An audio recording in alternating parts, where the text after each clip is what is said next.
Bab pertama itu peristiwa-peristiwa yang akan terjadi sebelum kemunculan Dajjal. Ini pertama, ini ringkasan-ringkasan je ni. Kemungkaran berleluasa dalam masyarakat. Peperangan demi peperangan dan Islam kembali asing dari pandangan orang Islam sendiri. Kemungkaran berleluasa dalam masyarakat. Peperangan demi peperangan dan Islam kembali asing dari pandangan orang Islam sendiri. Seperti mana yang disebut dalam hadis lah, pada al-Islamu ghariba. Islam itu bermula dengan macam terasing. Wa sayaudu kama bada, dan dia akan kembali seperti mana permulaan. Fatuba lil ghuraba, maka bahagialah pada orang asing. Okey. Kedua, pembangunan di kawasan Baitul Maqdis. Pembangunan di kawasan Baitul Maqdis. Kita lihatlah namanya setiap hari.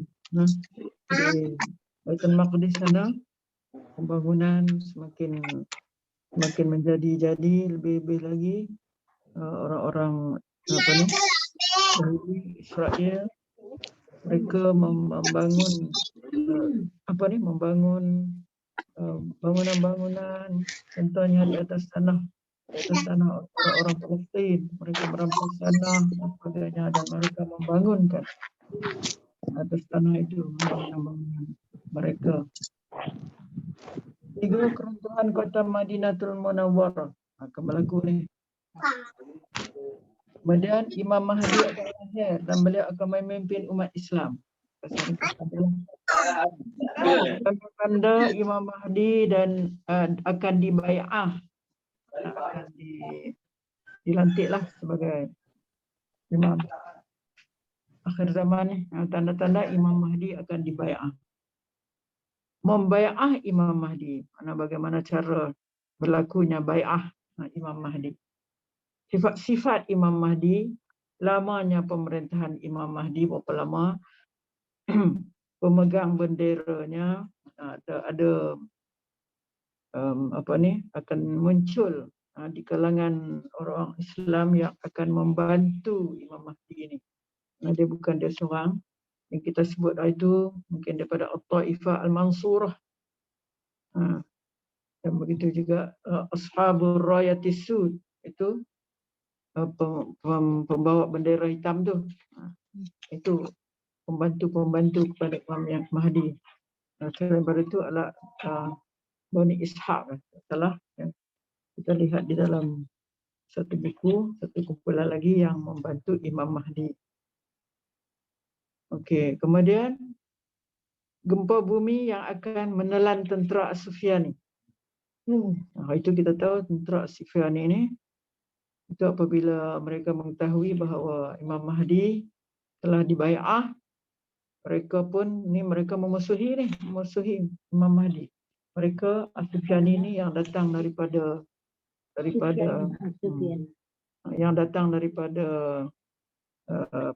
Syam, itu daripada Syria. Mereka terus datang dengan tentera juga lah, bala tentera As-Sufyani datang untuk nak menyerang ataupun membunuh Mahdi. Tapi mereka tidak berjaya, sebab apabila sampai saja di dekat-dekat sampai Madinah, ada satu tempat tu mereka telah ditelan oleh bumi. Kat situ Allah tidak benarkan. Itu Imam Mahdi mengumpulkan kekuatan tentera. Lepas itu pertempuran antara Imam Mahdi dengan As-Sufyani lagi menundukkan India. Mana ni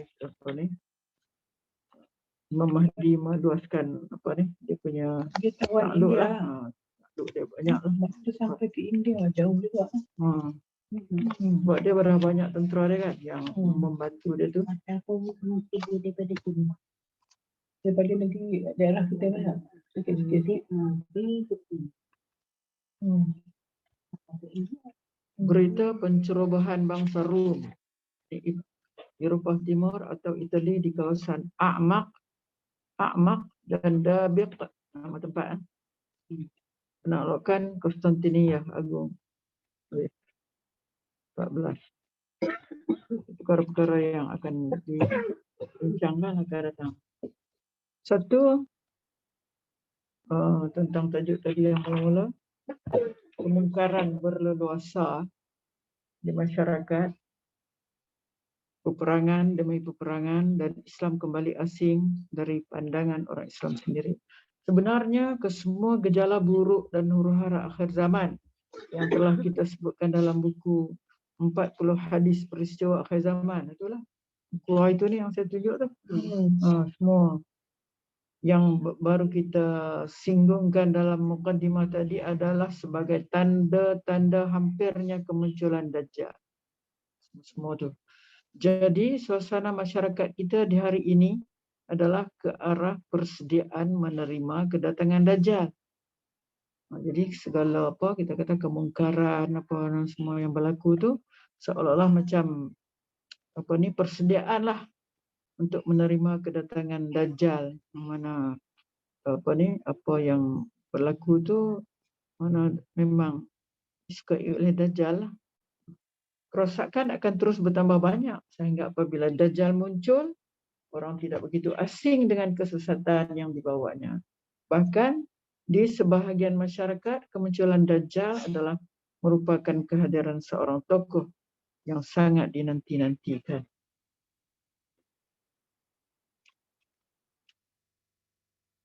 Masyarakat kita hari ini sudah banyak kehilangan nilai murni.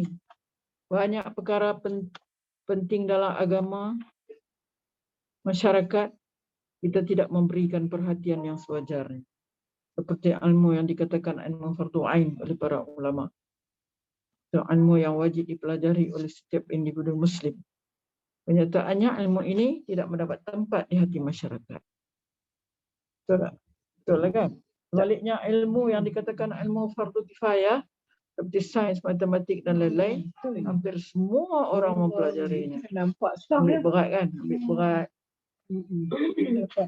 Masuklah kita sanggup kita bersusah payah kan, hantar anak tuition lah, tuition tempat yang paling baik lah, apalah. Kita memang mengambil berat dari segi itu. Hampir semua orang mempelajarinya. Begitu pula masyarakat kita memandang rendah terhadap wanita yang menutup aurat dengan sempurna. Memandang rendah terhadap wanita. Walaupun kita tengok kan, zaman ni ramai dah orang tutup aurat kan. Tapi masih ada lah orang yang rendah kepada wanita yang tutup aurat dengan sempurna. Tapi mereka tidak merasa apa-apa kalau melihat wanita yang membuka auratnya. Begitulah seterusnya. Banyak kewajipan yang diabaikan dan banyak maksiat yang sudah menjadi kebiasaan. Kewajipan kita abaikan. Dan banyak maksiat yang sudah menjadi kebiasaan. Tak ada rasa apa, biasa saja. Benda itu biasa. Kalau begitu keadaan masyarakat Islam hari ini, maka bagaimana pula keadaan mereka 10 tahun yang akan datang? Jadi suasana masyarakat terus saja membuat persediaan untuk menerima kemunculan Dajjal yang akan mengatakan yang halal itu haram dan yang haram itu halal. Dan juga mengatakan neraka itu syurga dan sebaliknya syurga itu neraka. Itu keadaan masyarakat kita lah. Kita tengok pula dalam suasana antarabangsa ni apa. Dalam suasana antarabangsa pula, tengoklah dalam seluruh dunia ni apa yang kita boleh lihat. Kita dapat menyaksikan berlakunya penindasan. Penindasan di negara-negara yang sedang berperang sekarang. Penindasan, kezaliman, peperangan demi peperangan, gempa bumi demi gempa bumi. Semakin maju teknologi, semakin terseksa insan kerana teknologi. Teknologi yang ditaja oleh fahaman sekular barat dan berdasarkan kepada kepentingan peribadi telah banyak menghancurkan nilai-nilai kemanusiaan itu sendiri. Pembangunan di kawasan Baitul Maqdis. Berlakunya pembangunan yang macam besar lah di kawasan Baitul Maqdis yang di Jerusalem. Kelihatannya tanda yang lebih awal yang dapat dirasakan sekarang ini ialah pembangunan yang semakin meningkat di kawasan Jerusalem.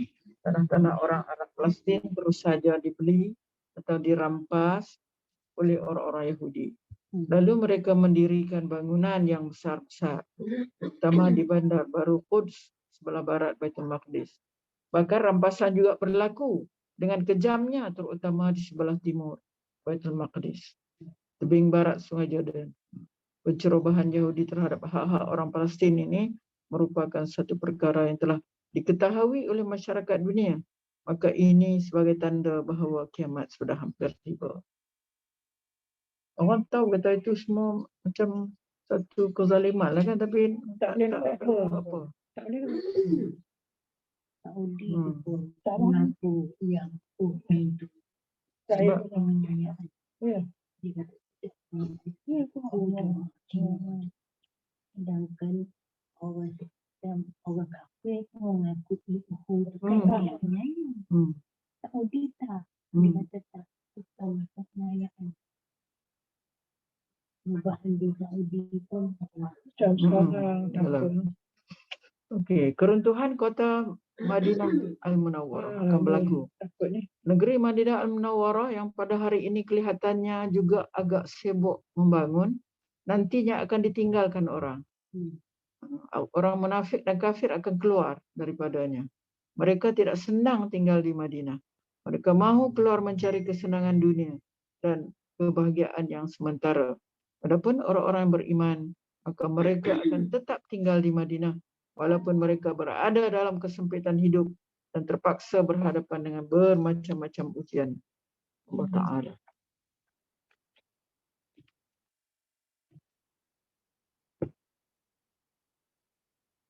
Imam Mahdi akan lahir dan beliau akan memimpin umat Islam. Oh, sebelum tu kita kenal sikit. Sebab sini dia tak sebut Mahdi. Okey. An Abdullah ibn Mas'ud radhiyallahu anhu qala Rasulullah sallallahu alaihi wasallam la tazhabu ad-dunya hatta yamlika al-arab rajulun min ahli baiti yuwati ismuhu ismi rawahu Tirmizi. Hadis inilah kata Tirmizi ni termasuk dalam riwayat yang masyhur lah, dalam Sunan As-Sittah. Artinya dari Abdullah bin Mas'ud radhiyallahu anhu berkata Rasulullah bersabda, dunia tidak akan hilang, mana tidak kiamat sehingga bangsa Arab akan dikuasai oleh seorang dari keluargaku, keturunanku yang namanya sama dengan namaku. Yuwati'u ismuhu ismi. Namanya sama dengan namaku. Ini hadis Rasulullah yang menyatakan bahawa akan muncul daripada keluarga dia seorang yang akan memimpin dunia pada ketika itu, iaitu itu disebutkan di sini bahawa yang akan muncul itu namanya Abdullah Muhammad bin Abdullah juga, sama dengan nama dia. Hadis ini menerangkan kepada kita bahawasanya dunia ini tidak akan kiamat sehingga bangsa Arab dan juga bangsa Ajam Islam dikuasai oleh seorang lelaki dari keturunan Rasulullah SAW, itu Imam Mahdi. Ia akan melaksanakan keadilan di permukaan bumi dan akan diikuti oleh seluruh kaum muslimin. Kita tengok dulu ataupun kita kenal dulu kot Imam Mahdi ni. Siapa dia Imam Mahdi? Di mana dia dilahirkan? Dikatakan bahawasanya Imam Mahdi ini akan datang bersama dengan pasukan dari Khurasan. Mana kita faham Khurasan ni iaitulah Di Iran. ashabu, itulah royalty suit tu. Oh, Mana dia akan Daripada datang Khurasan. sebab mereka ni yang akan membantu dia kan. Ada. Khurasan dia antara Iran dengan Iraq. Iraq.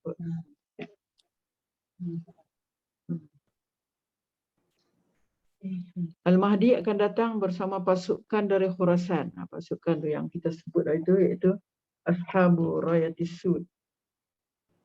Itu yang mana kumpulan ini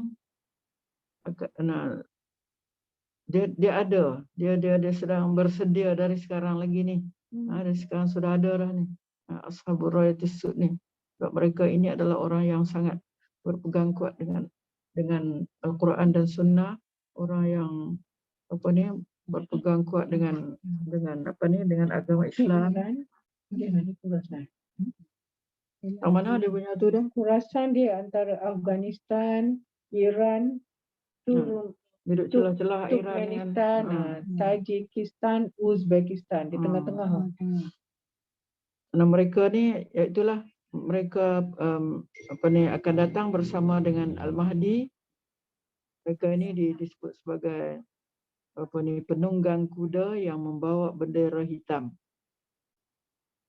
yang akan membantu Al-Mahdi. Kita jarang dengar ni.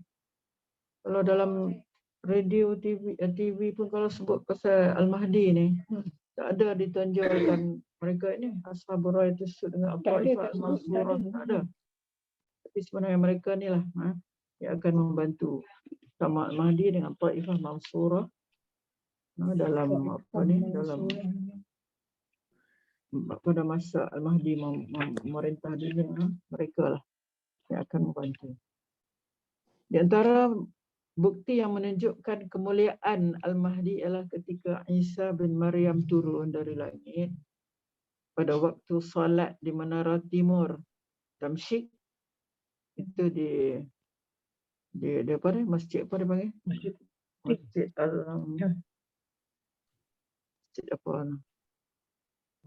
Masjid satu masjid di Damsyik lah. Jadi bila dia turun dekat situ, bila Nabi Isa turun kat situ, dia mendekati Mahdi.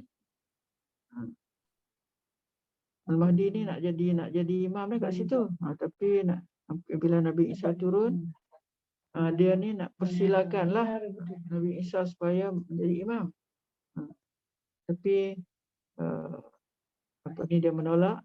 Imam Mahdi Isa menolak kerana memberi penghormatan kepada Al-Mahdi.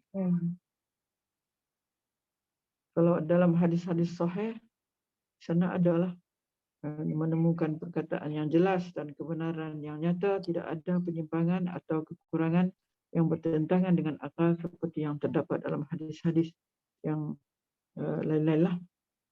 Kelahiran Al-Mahdi. Di mana Mahdi dilahirkan? Riwayat yang paling benar dan sahih, Mahdi ini dilahirkan di Madinah. Seperti yang diriwayatkan oleh Abu Nuaim dari Hamad dari Ali bin Abu Talib. Kata Mahdi ini lahir di Madinah. Bangsa Arab. Dia Bangsa Quraisy. Quraisy lah. Macam sama. Dia ni daripada anak Hasan anak Sayyidina Ali. Jalur Hasan. Ada orang kata daripada Husain, tapi yang jelasnya daripada Hasan. Sebab kalau daripada Husain tu dia nak datang pula ni keturunan apa ni? Orang Syiah kan? Daripada Husain tu. Sebab kalau orang Syiah pula dia percaya bahawa Al-Mahdi dia adalah yang bernama yang ujung dia Al-Askari tu. Yang ujung dia Keturunan Hasan dia keturunan Hasan. Yang ni yang sahih sekali lah. Yang ada juga pendapat Al-Qurtubi, Imam Qurtubi menyebut dalam kitab Tazkiyah dia bahawa dia dilahirkan di negeri Morocco. Morocco jauh mana tapi tidak, yang paling sahih ialah dia lahir di Madinah lah. Artinya dia membesar di Madinah. Dia lah kalau lahir mestilah. Ada juga yang mengatakan lahir di Andalusia, tapi tak. Paling sahih adalah riwayat ialah di Madinah. Sifat Al-Mahdi, sifat dia. Dalam riwayat yang sahih tentang sifatnya disebutkan bahawa ia adalah seorang yang keningnya lebar, hidungnya mancung, Kening lebar. alisnya tipis. Alis ni kan? Ni, Bukan alis. alik ni. Tak. Ni, Ha. alisnya tipis, memanjang dan keduanya terpisah. Bola matanya hitam dan besar. Gigi depannya berkilat. Di pipi kanannya ada tahi lalat hitam. Wajahnya bersinar seperti bintang yang cemerlang. Janggutnya tebal. Di pundaknya, pundak tengkuk ada tanda seperti tanda Nabi. Nabi kan ada tanda. Nubuah apa tu? Tanda. Timun. Kau timun nubuah. Dia panggil apa tu? Kedua pahanya kurus dan warna kulitnya seperti warna kulit orang Arab lah. Badannya seperti orang Israel. Orang Israel badan Saya macam mana? cantik. Ha? Badan gagah. Ya. Dia kan tinggi. Cakapannya agak berat. Jika dia lambat bicara, dia memukul paha kirinya dengan tangan kanannya. Oh, dia macam nak keluar payah tu. Ada lah tu. Punya istimewa dia tu. Umur dia pula dalam lingkungan 40 tahun atau dalam riwayat antara 30 sampai 40. Umur dia. 30-40. Akhlak dia. Pemuda. Yelah pemuda lah. Pemuda. Seperti dia. Dia khusyuk pada Allah seperti khusyuknya burung nasar dengan sayapnya. Akhlaknya mirip Nabi. Akhlak dia macam Nabi. Tanda-tanda Al-Mahdi. Di tengkuk dia tu ada tanda seperti tanda kenabian Rasulullah. Ia akan berjumpa dengan Nabi Musa, berkumpul dengan Nabi Isa bin Maryam, dan Isa akan salat di belakang dia. Bumi akan mengeluarkan hasil.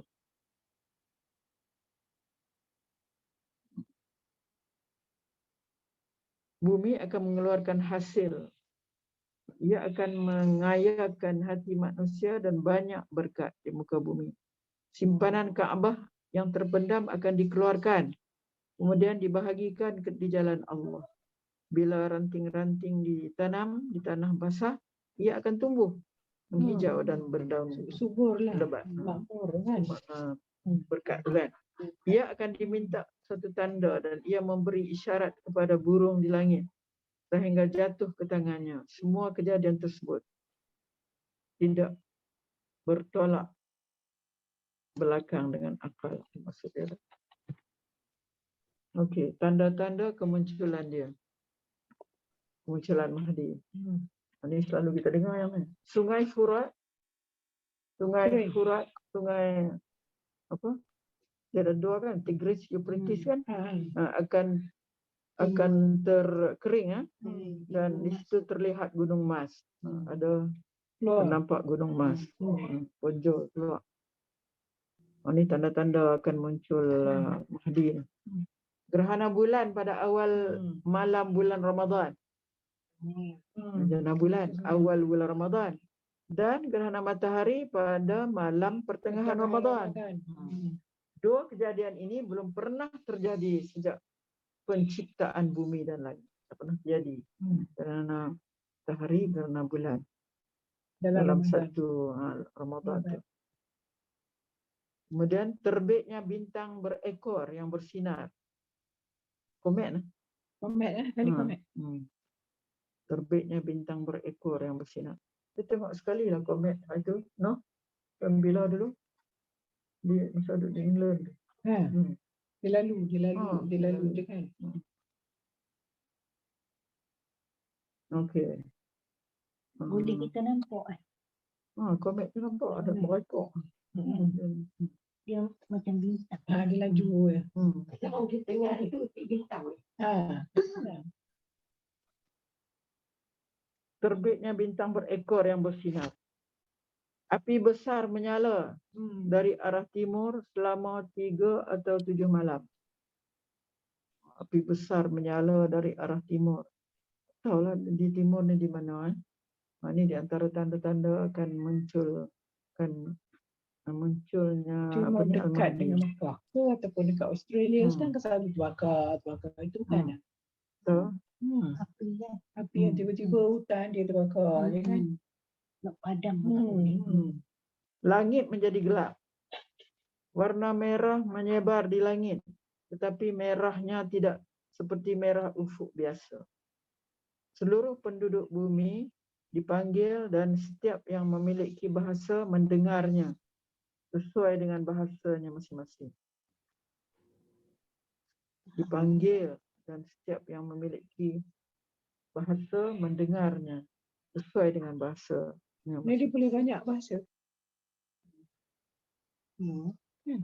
sesuai dengan bahasa. Apa yang panggil? Ada suara lah kot. No? Suara. Bukan Mahdi tu. Oh bukan Mahdi tu ya? Tanya saya. Bukan Mahdi tu tahu salah. No, di kata sini seluruh penduduk bumi dipanggil dan setiap yang memiliki bahasa mendengarnya sesuai dengan bahasanya. Mana mungkin tempat kita bahasa kita Ya, panggil. Bila dia muncul? Ibnu Katsir dalam kitab Al-Fitan wal Malahim mengatakan, saya mengira bahawa kemunculan Al-Mahdi terjadi ketika Isa bin Maryam alaihi salam turun ke bumi. Ketika Al-Mahdi kemunculan Al-Mahdi terjadi ketika Isa bin Maryam. Dia macam sama-sama. Jadi Mahdi, kalau Mahdi betul Mahdi duduk sembahyang kat situ, kat masjid tu Isa pun turun. Rasulullah bersabda, Isa bin Maryam alaihi salam turun, maka pemimpin mereka Al-Mahdi berkata, kemarilah, jadilah imam salat kami. Isa menjawab, tidak. Semuanya sebahagian kalian adalah pemimpin bagi sebahagian yang lain, sebagai penghormatan dari Allah kepada umatnya. Hadis yang diriwayatkan Al-Haris bin Abu Usamah ini menunjukkan dan mengisyaratkan hal ini kerana Isa bin Maryam alaihissalam mengatakan bahawa pemimpin mereka adalah Al-Mahdi, dan hadis ini juga menunjukkan Allahu a'lam bahawa ia muncul ketika Isa bin Maryam alaihissalam turun. Demikian juga berbagai riwayat Muslim yang dan riwayat lainnya, inilah yang paling benar dan dengan pertolongan Allah. Semua ini mengindaksikan bahawa waktu keluarnya bertepatan dengan rangkaian peristiwa tanda-tanda besar selang waktu terjadinya kiamat dengan masa Al-Mahdi sangat dekat. Sekali lagi, tinggal tersisa beberapa tanda besar kiamat sahaja untuk sampai pada hari kiamat. Dekat sangat. Dia dah lama dekat Madinah kan, tapi masa tu baru orang kenal kau lah. Waktu tu yang kali Isa turun. Dia ni, dikatakan dia ni Allah buat bagi dia jadi Al-Mahdi tu dalam satu malam. Saya biasa macam orang biasa je. Tiba-tiba Allah persiapkan diri dia tu dalam satu malam tu. Satu malam je mana semua dengan ilmu dia semua, Masya Allah. Lepas tu yang nak jadi tu, maknanya kedatangan ke Mekah ni beberapa orang alim, ramai orang alim lah, yang tu pun kebetulan datang untuk nak cari Mahdi tu lah. Nak kenal tu. Tiba-tiba mereka pun sekali sama-sama kenal bahawa itu adalah Mahdi. Daripada seluruh pelosok negeri kan. Datang ke Mekah. Datang ke Mekah nak cari Imam Mahdi. Dalam waktu itu jugalah Isa pun turun. Ini dalam masa belum ni. Apa dia? dalam masa Belum lagi. Belum lagi. Kiamat. Oh, kiamat. Aisyah wafat dulu. Kau tengok di sini apa ni? Nampak lagi tu. Nampak ni. Dia punya Dia punya eru-eru tu kan. kronologi dia. Kronologi tanda kiamat.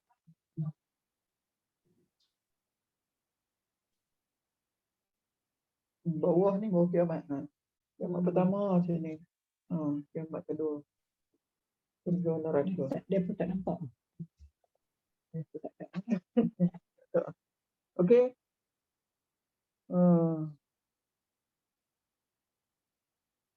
Waktu kemunculan. Waktu muncul dah.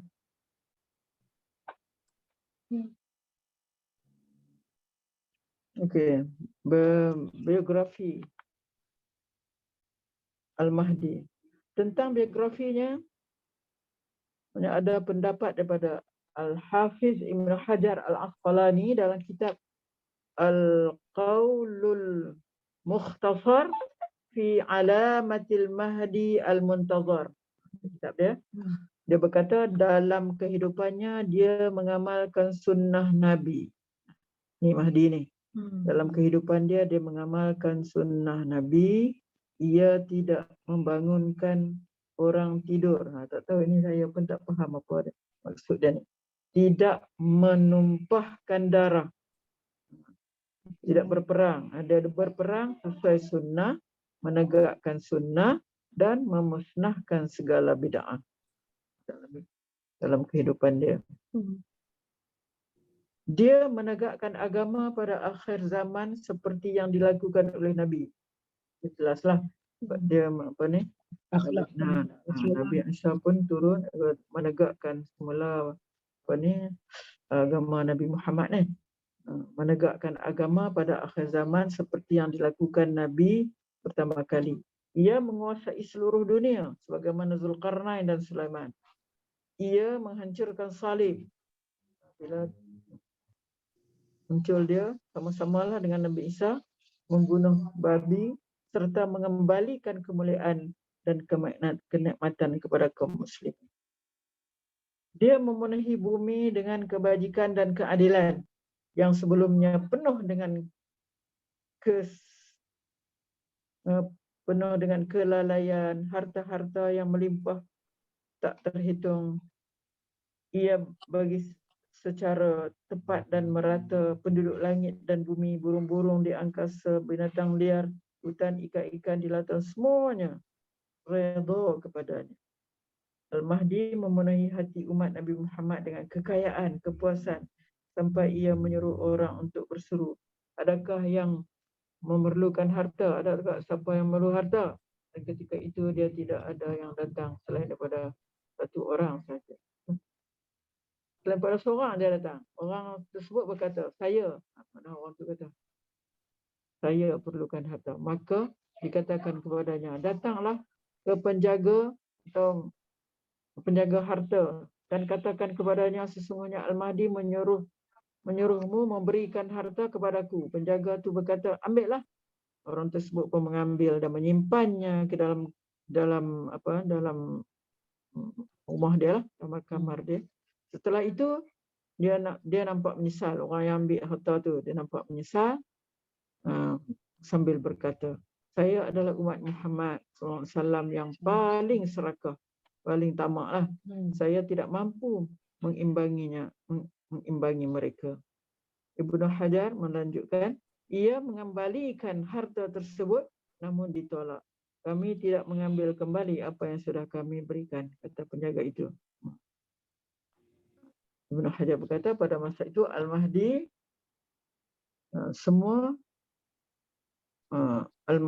pada masa Al-Mahdi semua umat baik dan soleh pada masa itu, maupun yang fajir yang buruklah, merasakan kenikmatan yang tidak pernah didengar sebelumnya. Hujan turun dari langit tanpa ada yang ditahan setetes pun, dan segala macam buah-buahan dikeluarkan dari bumi. Ia memimpin peperangan demi peperangan sampai kekayaan melimpah ruah dan kota-kota dari timur sampai barat ditakluknya. Luaslah pada zaman Mahdi tu. Raja-raja India tu lah yang sebut tadi tu, dia serah kepada Al-Mahdi. Maknanya dia macam pemerintah juga. Seluruh dunia tu dia kata dia seperti Sulaiman tu, Zulkarnain Musliman tu, luas jajahan takluk dia. So, dia akan jadi macam Mekah Sampai kat punya, India. mana Mekah punya pemerintah soalan hilaf. Iyalah, So daripada keturunan ni ke Salman ni ke? kepada Yang Imam Mahdi. tak Tak, daripada Hasan. Mana Dia dia kan akan daripada memerintah Nabi. Mekah lah. Dia daripada keturunan Nabi, anak Hasan bin Ali. Penuh raja yang ni. Ni raja ni daripada Raja ni tak tahulah, orang kata keturunan pun tak Dia ada. orang dari mak-mak rakyat apa lah. Yahudi Raja Sulaiman. dia ke? Dia kata dia juga. Apa tu? Dikatakan yang apa ni? Salman tu. Salman ke apa yang tahun apa ni? Turunan atas pada dia lagi. Mana daripada Yahudi. Oh, itu dah Bani Qainuqa ni. Betulan dia banyak duit masa tu, dia beli tanah-tanah di Mekah. Tapi dia mengaku dia Saudi kan, dia mengaku dia daripada Quraisy.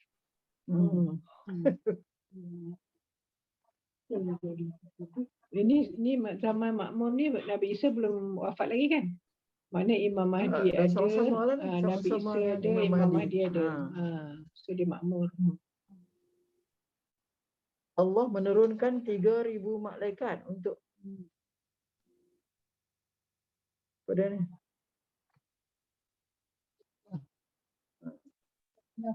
Untuk apa ni? Untuk memukul orang-orang yang berselisih dan membangkang. Jibril berada di depan dan Mikail di tengah-tengah mereka. Pada zamannya kambing, serigala digembalakan di satu tempat. Dah mandi lah ni. Maknanya kambing boleh Maknanya pergi aman. lah. Maknanya orang pun aman hidup, Binatang binatang pun aman. Oh, Masya Allah. Bayi bermain dengan ular, kalau jengking, tak membahayakan.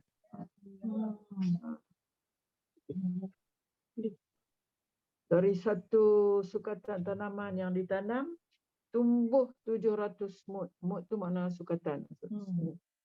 Tidak ada riba, penyakit zina tak ada ataupun minuman keras. Umur menjadi panjang, amanah ditunaikan dan kejahatan dihancurkan. Tidak seorang pun membenci keluarga Muhammad SAW dan beliau menjadi satu-satunya orang yang paling dicintai di antara makhluk. Allah memadamkan api fitnah dan mengamankan bumi dengan kehadirannya. Hadiran Mahdi lah. Sampai-sampai ada 5 orang wanita yang menunaikan ibadah haji tanpa ditemani lelaki. Tidak ada yang mereka takuti kecuali Allah. Telah ditulis dalam perjalanan para Nabi SAW bahawa di dalam kekuasaannya tidak ada kelalaian ataupun aib. Al-Hafiz Ibn Hajar Asqalani menambah, tidak boleh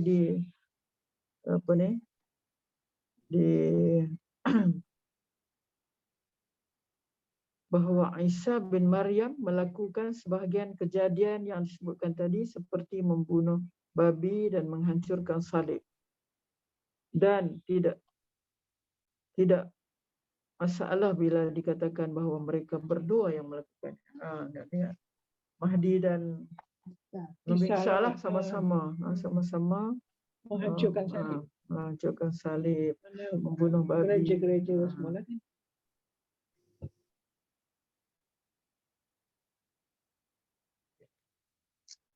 Itulah sifat-sifat Imam Mahdi. Kita lihat sikit tentang Dia senang dia faham lah. Duk Lena, kau Ustazah kata tanya. Ada Lena dengan cerita ni. Okeylah, ingat Kak Lena dah. Kami kat sini tak boleh Lena. Tadi kan kita baca A dan B kan. Kita baca A dan B. Tangsi So, kita kenal sekejap tadi tentang Imam Mahdi. Ni Si pula, si ya. Si. Di musim haji pada tahun itu Hmm. akan berlaku huru-hara sehingga sampai terjadi bunuh-membunuh di kawasan Mina dan darah pun akan mengalir di sekitar Jamrah Al-Aqabah. Dan akan berlaku juga perompakan terhadap harta orang-orang yang sedang melaksanakan ibadah haji. Oh, kacau ah. Maknanya akan Ni nak- berlaku Macam nak ni nak kan? cara pelik-pelik kan. Takut. Yang jarang berlaku macam ni akan berlaku. Muncul tapak tangan yang terhulur dari langit sehingga dapat disaksikan di kebanyakan tempat bersama dengan suara seruan dari langit. Ni tadi Ni lah tu ni. Seruan ni lah. Suara ni. Suara. Dia yang beritahu sesungguhnya Pemimpin kamu ialah Imam Al-Mahdi. Dalam satu riwayat lain disebutkan surat itu ialah sesungguhnya wali-wali Allah. Itu ialah pengikut Imam Mahdi. turun sana bayang sebenarnya langit takut je. Tangan ya Allah. Kalau gitu sama-sama. Kan? Macam mana cara mereka membai'ah Imam Mahdi? Membai'ah. Bai'ah tu makna apa ni? Macam melantik dia lah. Melantik Imam Mahdi. Macam mana cara pelantikan dia. Pelantikan dia. Okey, bawa balik Kedah ni. Membai'ah Imam Mahdi.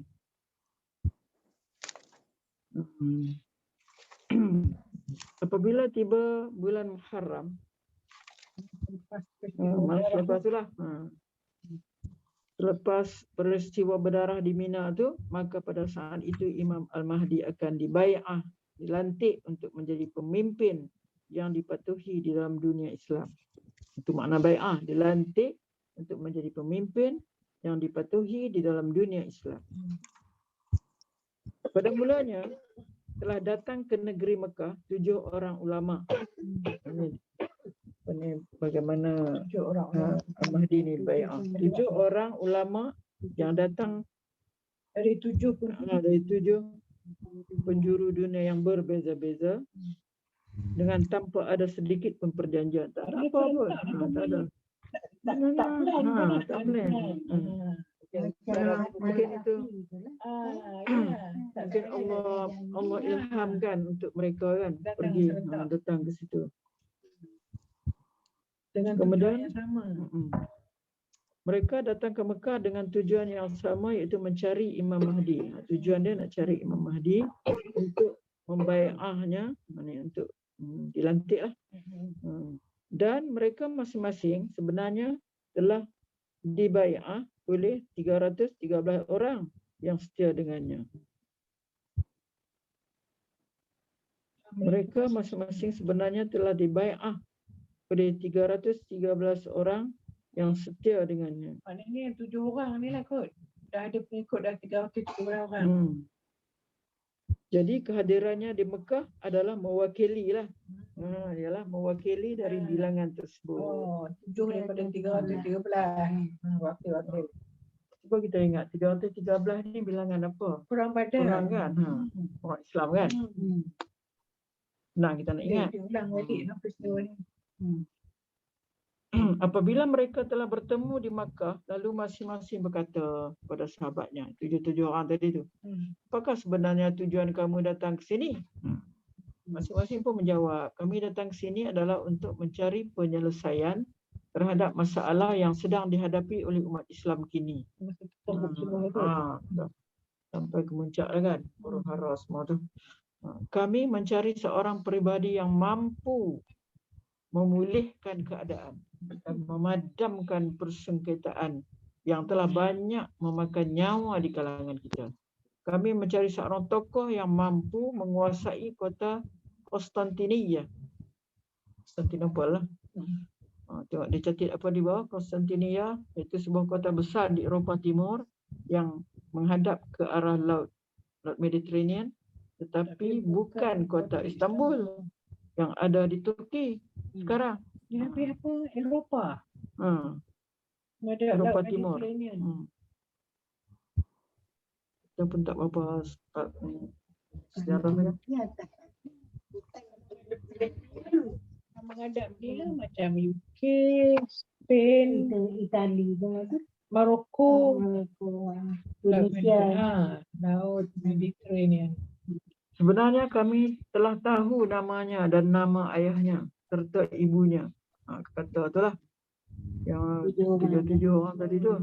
Dan tanda-tanda tenteranya. Maroko. Mereka ni pun Di sini. Jauh, di jauh.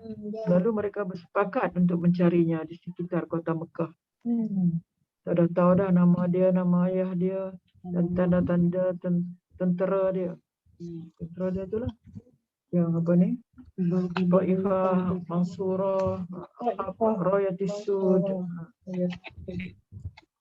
Sebenarnya Taifah Mansurah ni dia ada sejak zaman Nabi lagi. Dia turun kepada sahabat. Maknanya Cuma dia pun tak tahu Taifah Mansurah tu dah lah. Tapi mereka ni yang itulah yang kuat, yang berpegang teguh dengan agama. Yang akhirnya timbul Ashab Rayatis Sud ni. Ashab Rayatis Sud ni adalah akhir kepada Taifah Mansurah. Menyokong beliau tu menyokong apa ni? Mahdi lah. Kemudian lalu mereka bersepakat untuk mencarinya di sekitar kota Mekah. Apabila mereka telah menemuinya, mereka Jumpa dah. jumpa lah. Maknanya setiap orang kata apa, setiap pada 7 orang tu memang mereka ni dah sepakat sama ada dah faham dah.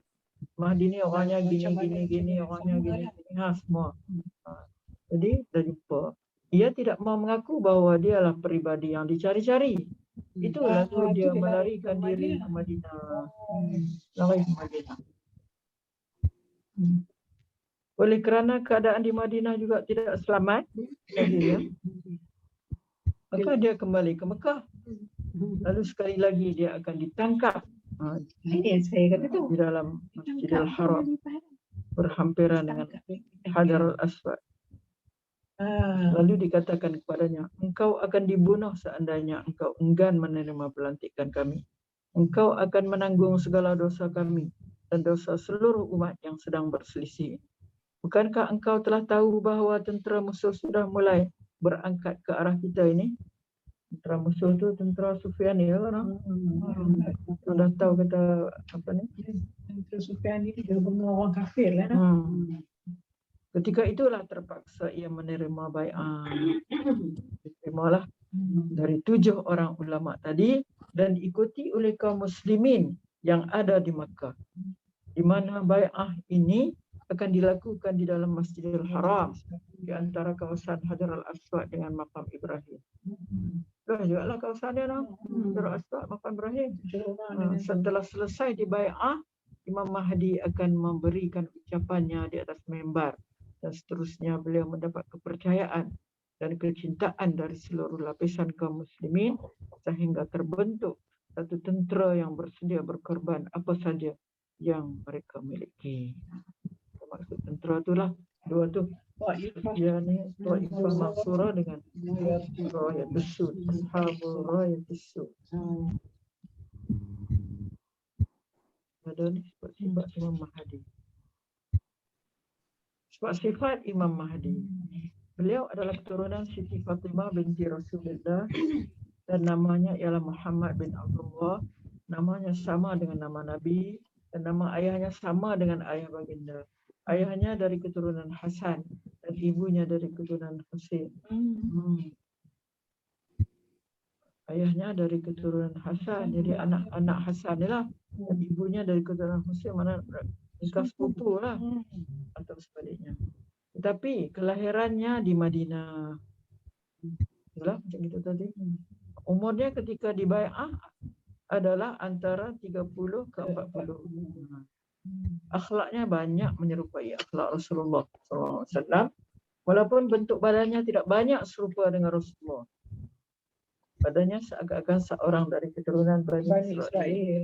Lidahnya seakan-akan berat berkata-kata.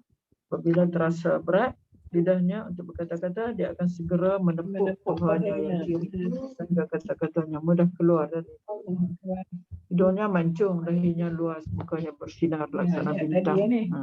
Warna kulitnya seperti kulit orang Arab.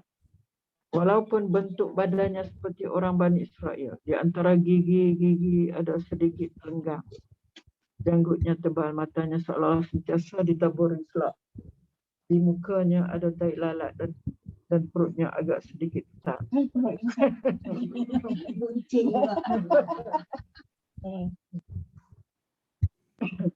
Rambut, janggut dan semua bulu-bulu badannya hitam dan bersama-sama dengannya ada bendera Rasulullah. Begitu juga jubah dan pedang baginya. Pada mulanya Imam Mahdi bukanlah seorang yang terkenal dengan sifat-sifat keutamaan. Lalu Allah Ta'ala memberi taufik dan hidayah kepadanya sehingga dalam satu malam saja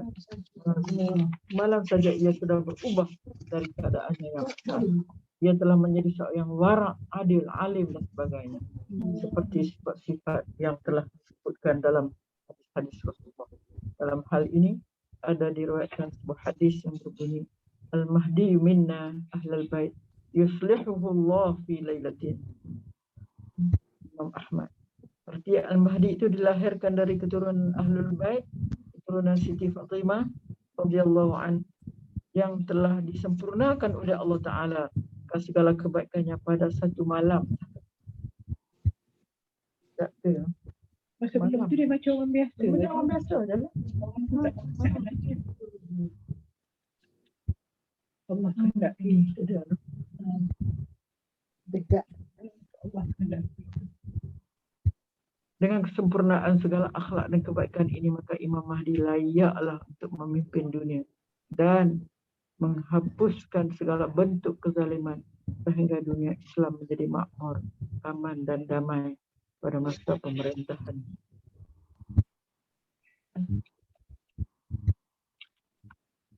Siapa hidup zaman dia, itu mana monok lah siapa hidup zaman dia. InsyaAllah. Kita tak doa, kita tak doa. Tapi sebelum nak sampai ke situ, buku hara tu takut anak cucu kita dapat ke mana tak tahu. Dajjal lagi kan. Ini Dajjal dah tak ada lah ni kan. Lamanya memerintah. Imam Mahdi akan memerintah selama 7 atau 9 atau 30 atau 40 tahun. Ini ikut pendapat ulama lah ni. Ada kata 7 tahun, ada kata 9 tahun, ada kata 30 atau 40 tahun. Menurut riwayat yang berbeza-beza. Tetapi mengikut Imam Ibn Hajar Al-Haythami, semuanya itu adalah benar. Kerana riwayat mengatakan 7 atau 9 itu melihat kepada zaman keemasan pemerintahannya. Dan riwayat yang mengatakan 30 tahun itu melihat kepada zaman pertengahannya. Dan riwayat yang memperkatakan 40 tahun itu melihat kepada keseluruhan masa pemerintahannya. 40 tahun. So,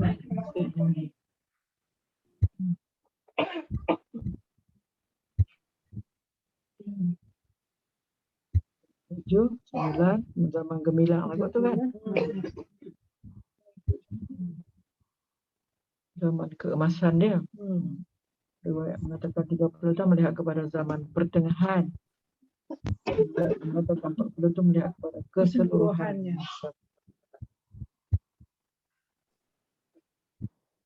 Okay. Pemegang bendera. Benderanya adalah berwarna hitam. Dan pemegang benderanya ialah seorang anak muda yang akan datang dari arah timur. Ini kita Arah timur. Dia ada perasan semua segala Syari. Syari apa? Tu ada orang mengaku sini kan. Tak tahu baru ni rasa-rasa ada. Mengaku dia Mahdi. Daripada keturunan Pulau Timur. Namanya Syuaib bin Saleh. Oh, ni yang dikata Bani Tamim Yang ni. bertipis dan warna kulitnya ada sedikit kuning. Namanya Syu'aib bin Saleh. Pemegang Anak muda bendera. ini bergelar pemuda Bani Tamim. Oh. Dan dia mengetahui angkatan tenteranya yang menjadi tulang belakang kekuatannya. Mereka selalu berpakaian putih dan kopiah mereka berwarna hitam. Di waktu malam bagai pendeta yang khusyuk beribadah kepada Allah Ta'ala. Di waktu siang laksana singa yang lapar, maju ke depan menyerang musuh dengan tidak mengenal erti takut dan malu. Dari mana? Syu'aib bin Saleh. Syu'aib bin Saleh. Cak nama kan? Siapa ada anak cucu pun nama Saleh. Syu'aib lah. Gempa bumi yang akan melanda Tentera Sufyan ni. Nak mana tentera Sufyan ni? Saya kata dulu apa dia? Dia ni daripada keturunan daripada Quraisy juga kot. Dia pergi ke sana, pergi ke Syam. Pergi ke Syam dan dia dapat seolah macam kuasa lah. Dia berkuasa di sana. Sampai dia jadi itu. Dia jadi macam dia rasa dia lah. Dia patutnya berkuasa. Setelah mendengar pembaiatan Imam Mahdi di Mekah, seorang penguasa zalim di Syria. Syria ni memang katakan negeri yang apa dia? Bashar al-Assad. Bashar al-Assad. Seorang penguasa zalim di Syria yang dikenali sebagai As-Sufyani akan bergegas mengirim tenteranya ke Mekah untuk menumpas angkatan tentera Imam Mahdi. Apabila tentera As-Sufyani ini sampai ke satu tempat yang bernama Al-Baida, itu satu tempat yang berhampiran dengan kota Madinah dan Munawwarah, tentera ini akan ditelan oleh bumi. Tidak ada seorang pun di antara mereka yang selamat, kecuali 2 orang sahaja. Seorang dari mereka itu akan kembali ke Syria sebab dia nak beritahu, bawa berita sedih nahas tentera itu kepada As-Sufyani, dan satu orang lagi ialah akan pergi ke Mekah membawa berita gembira kepada Imam Mahdi.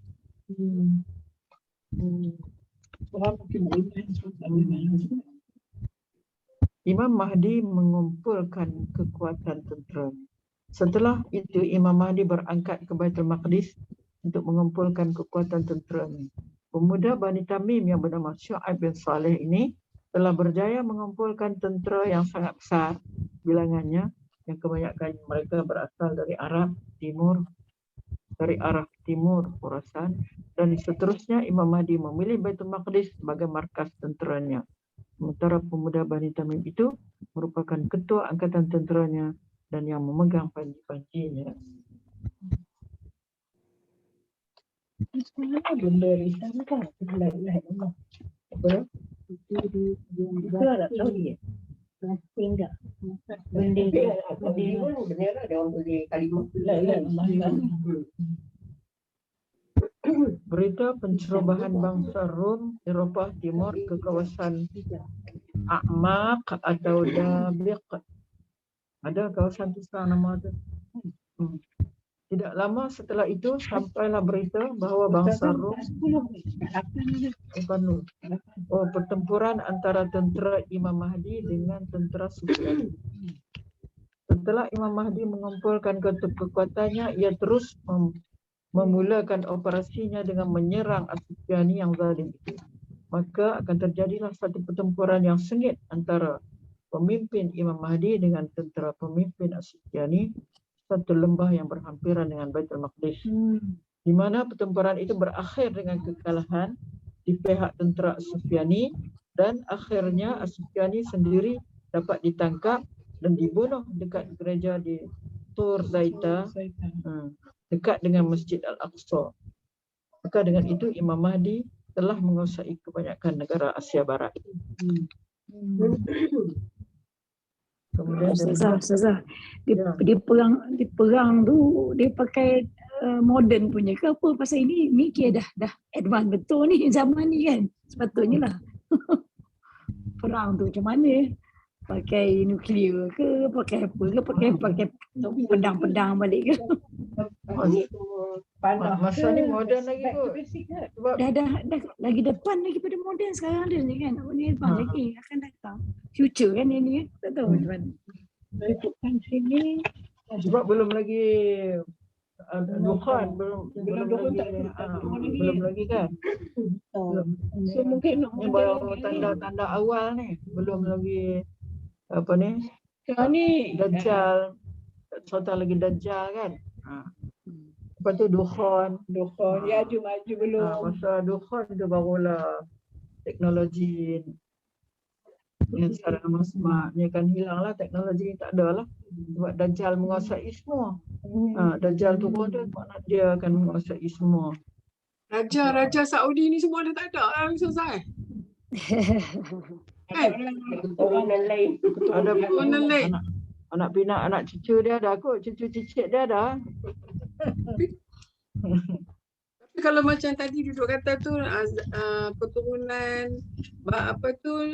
Siti Fatimah semua tu macam tak jauh beza patut kan, tapi sekarang pun dah sampai 1000 berapa tahun dah kan. Hanya keturunan Hasan ibunya daripada keturunan Hussein atau sebaliknya kan. Jadi maknanya mereka boleh cari ancestor mereka tu dari dulu sampai sekarang lah. Mereka orang Arab kan mereka hafal sampai Yalah, keturunan. ada tu. Salah silap tu. Kalau silah Nabi tu dia memang ada. Dia berpegang tu. Kata apa tu Habib Zainal Abidin tu keturunan Nabi juga. Habib ada Habib seorang lah. Habib tu memang depa ada lah. Zainal Abidin kan. tu daripada Hasan ni lah. Tak tahulah kan. Daripada Siti Hasan Fatimah. ke mana. Berapa lapis lah tu kan. Berapa lapis lah. Dah 1400 tahun dah tu Ustazah. Itulah. Tapi secara silah mereka memang ada. Orang yang Habib tu mereka memang ada. Mereka kenal lah. Mereka setengah tahu. Yang tak betul pun mereka tahu. Orang yang betul pun mereka tahu. Okey. Kemudian dia takluk lah. Dia tak contoh banyak lah. Sedangkan dia banyak lah menakluk apa ni. Kawasan-kawasan sekitar Al-Mahdi ni. Setelah itu Imam Mahdi mengirim tenteranya ke India dan dalam masa yang singkat India akan dapat ditaklukkan. Lalu ditawanlah raja-raja Hindu dan diikat dengan mereka untuk diserahkan kepada Imam Mahdi. Begitu pula akan banyak khazanah India yang akan dipindahkan ke Jerusalem. Ayolah. Berita pencerobohan bangsa Rum Eropah Timur ke kawasan Amaq dan Dabiq. Tidak lama setelah itu sampailah berita bahawa bangsa Rum telah menceroboh masuk ke kawasan Amaq dan Dabiq. Itu satu kawasan berhampiran kota Halab, Aleppo sekarang ni. Utara Syria, di dekat dengan perbatasan Turki. Mendengar berita ini, Imam Mahdi terus berangkat bersama-sama dengan tenteranya untuk menangkis pencerobohan tersebut dan akhirnya beliau berhasil memukul mundur tentera Rom itu sehingga mereka lari pulang ke negeri mereka. Eropah ni mungkin gabungan ikut. Orang Eropah lah. Eropah kan. Kata orang putih lah. Jerman, Itali. Itali semua kan. Okey. Dia buat Rom tu rasa macam tak ada zaman dulu. Eropah. Pembebasan Konstantinia Agung. Tentera Imam Mahdi bukan hanya sekadar berhasil memukul mundur tentera Rom, tetapi mereka juga dapat menakluk kota Konstantinia Agung. Lalu beliau membahagikan harta rampasannya di kalangan mereka. Ketika Imam Mahdi sibuk membahagikan harta rampasan ini, perang dapat menangan semua. Tengah duk sibuk tu, mungkin ada ni kot, kota Dajjal lah kot. Dajjal muncul.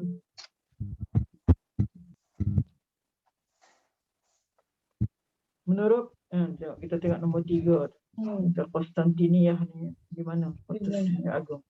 Menurut Imam Al-Barzanji di dalam Al-Isya'ah yang dimaksudkan dengan Konstantinia ini bukan kota Istanbul yang tadi lah, Turki. Bukan Turki.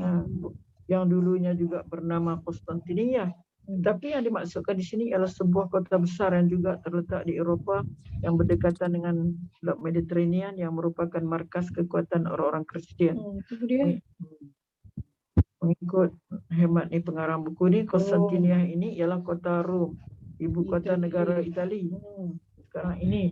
Kerana di sana ada terdapat kota Vatikan dan merupakan pusat kegiatan agama Kristian. Tentu. Ketika Imam Mahdi sibuk membahagikan harta rampasan itu, terdengarlah satu teriakan yang sangat kuat sekali yang hampir didengar oleh keseluruh tenteranya. Suara itu mengatakan, cepatlah kamu pulang, Dajjal telah berkuasa di negeri kamu. sebenarnya suara itu suara syaitan. Suara syaitan. Suara ini sebenarnya suara syaitan. Ini berita dusta lah. Atau berita dusta. Ia tidak benar, tetapi tentera Imam Mahdi tidak mengetahui hakikat yang sebenarnya. Lalu mereka cepat-cepat pulang ke Baitul Maqdis dan tidak mempedulikan lagi harta rampasan yang ada pada tangan mereka. Apabila mereka sampai di Baitul Maqdis, barulah mereka sedar bahawa berita kemunculan Dajjal itu berita bohong yang datangnya dari syaitan. Setelah tentera Imam Mahdi meninggalkan Konstantinia, bangsa Rom mengambil semula negeri mereka yang telah ditinggalkan oleh tentera Imam Mahdi, dan mereka membunuh dan menyeksa dan yang tertinggal dari tentera Imam Mahdi yang masih belum perang sempat ni, pulang. macam perang apa tu yang dia patah balik. Ulang. Uhud, macam perang Uhud dah. Berulang-ulang kan? Macam ulang balik dah macam tu ya. Semua baki tentera Imam Mahdi dibunuh oleh musuh sehingga tidak tinggal seorang pun orang Islam di tanah bangsa musuh. Tentera yang tertipu itu pulang tadi menjadi kesal. Mereka tak tahu kan. Lalu mereka membuat keputusan untuk menyerang Rom kali yang kedua. Macam ni lah. Perang Badar atau perang Uhud. Macam perang Uhud. Mereka membuat keputusan untuk menyerang Rom kali kedua. Maka dengan semangat yang membara dan keimanan yang teguh, mereka kembali mengepung kota Konstantinia. Maka di pagi hari yang ketiga mereka beramai-ramai memandangkan takbir Allahu Akbar. Allahu Akbar. Lalu runtuhlah satu penjuru pertahanan musuh yang membuat mereka menjadi panik dan lari tunggang langgang. Dengan itu, kota Konstantinia dapat direbut kembali dan tentera Imam Mahdi mendapat harta rampasan yang lebih banyak lagi. Daripada yang dia dapat balik. Itu. Mendapat harta rampasan yang lebih banyak lagi dari peperangan pertama dulu, sehingga khazanah Masjidil Aqsa yang pernah dicuri oleh bangsa Rom akan diambil kembali oleh Imam Mahdi dan akan diletakkan kembali di Masjidil Aqsa, pusat pemerintahan Imam Mahdi. Jadi Imam Mahdi jadikan Madinah pusat pemerintahan Masjidil Aqsa. Nanti nak jumpa ni pun nanti di sana lah, nanti Dajjal akan mati sebelah sana lah. Di zaman pemerintahan Imam Mahdi ini akan wujud keberkatan dan nikmat yang luas dari Allah. Kalau Allah Ta'ala sebagai ganjaran keadilan pemimpin, akan wujud keberkatan dan nikmat yang luas. Ketika itu bumi akan mengeluarkan buah-buahan dan biji-bijian dan juga segala galian. Umat Islam akan hidup dalam keadaan makmur. Harta benda melimpah ruah, pemerintah adil, harta kekayaan dibagi-bagikan dengan penuh adil kepada semua rakyat. Tak ada riba. Zaman keadilan dan kemakmuran telah turun Nabi Isa. Mengikut Imam Al-Barzanji di dalam Al-Isya' halaman 91 dan halaman 107 adalah besar kemungkinan zaman keadilan dan kemakmuran ini bukan setelah pembukaan kota Konstantinia Agung ini, tetapi ia akan berlaku setelah turunnya Nabi Isa. Setelah turun Nabi Isa dan setelah beliau membunuh Dajjal dan selepas kematian bangsa Ya'juj Ma'juj. Ada dua tiga lapis ya. Dajjal tak keluar ni. Ya'juj Ma'juj. Jadi sifat-sifat keadilan dan kemakmuran yang disebutkan akan berlaku di zaman Nabi Isa AS ialah ketika Nabi Isa AS dan Imam Mahdi hidup di zaman yang sama, iaitu setelah pembunuhan Dajjal dan musnahnya bangsa Ya'juj Ma'juj. Dekatlah tu. Nak kiamat besar. Tapi nak kata zaman yang apa ni, yang adil, kemakmuran apa semua tu ialah zaman sama-sama. Nabi Isa ada, Mahdi ada, Musa ada. Lepas Isa wafat pun jadi balik lah kau. Ni dia kata setelah berlalu 7, 8 atau 9 tahun kemakmuran ini, dunia Islam sekali lagi akan dilanda ujian besar, bahkan ujian yang terbesar sekali dalam sejarah dunia sejak Nabi Adam alaihissalam sampai hari kiamat. Itulah munculnya Dajjal. Muncul Dajjal yang akan membuat kerosakan dan kekufuran di atas muka bumi ini. Maka inilah judul pembicaraan kita pada bab yang akan datang. Sudah kemunculan Dajjal. Dia buat tajuk-tajuk kecil-kecil ni. Dan dia akan huraikanlah satu-satu. Kita tengoklah dulu dia punya apa? Kemunculan Dajjal. Punya dia apa-apa komen, apa-apa ni? Ada apa-apa nak tambah ke cepat? Nak tambah kan apa kan? Kita baca je ni sebab apa? Kalau kita nak baca sendiri kita tak baca. Sungguh. Ustazah, Kurang-kurang. Ustazah, apa Ya. maknanya sebelum hari kiamat tu? Ada gambar yang saya tengok ada gambar. Semua tak ada sebelum gambar kiamat ni, semua dunia memang akan jadi makmur semua kan? Kalau ikut Ada satu masa tu lah. Masa tu lah yang dikatakan. 7-8 tahun tu memang semua okey, lepas tu kiamat macam tu. Bukan maknanya kalau kita ingatkan dulu bila dah perang-perang Dajjal, masa tu kiamat lah. Rupanya ada zaman yang bertenang, makmur apa semua, lepas tu baru kiamat. Macam tu lah. Baru kiamat. Itu zaman ni lah. Zaman Mahdi dengan zaman Nabi Isa ni. Ada yang dikatakan zaman aman. Ustazah, anda ingat masa kiamat jadi tu tak ada orang Islam dah. Cik, buka kamera lah cik. Ustazah tak nampak. Buka lah kamera tengok. Buka lah. Buka dah. Buka dah. Dah buka dah. Tak ada. Tak nampak. Tak ada ke? Dah. Ada. Ada. Tak. Duk ingat kan, Ana duk ingat kan. Kita kata dulu kita takut sampai zaman kiamat tu kita ada. Tapi katanya besok bila nak kiamat orang Islam dah tak ada dah. Semua orang kafir je. Ya, betul. Betul? Sebab orang beriman ni Allah akan bawakan satu angin lembut. Dia kata angin lembut yang akan mewafatkan orang beriman semua. Angin lembut ni dia akan pergi celah mana batu ke ada orang beriman ni dia akan matikan supaya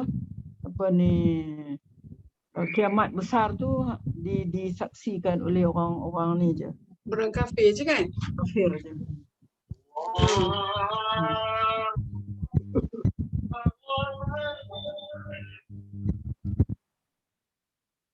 Tapi kita jangan sedap hati lah.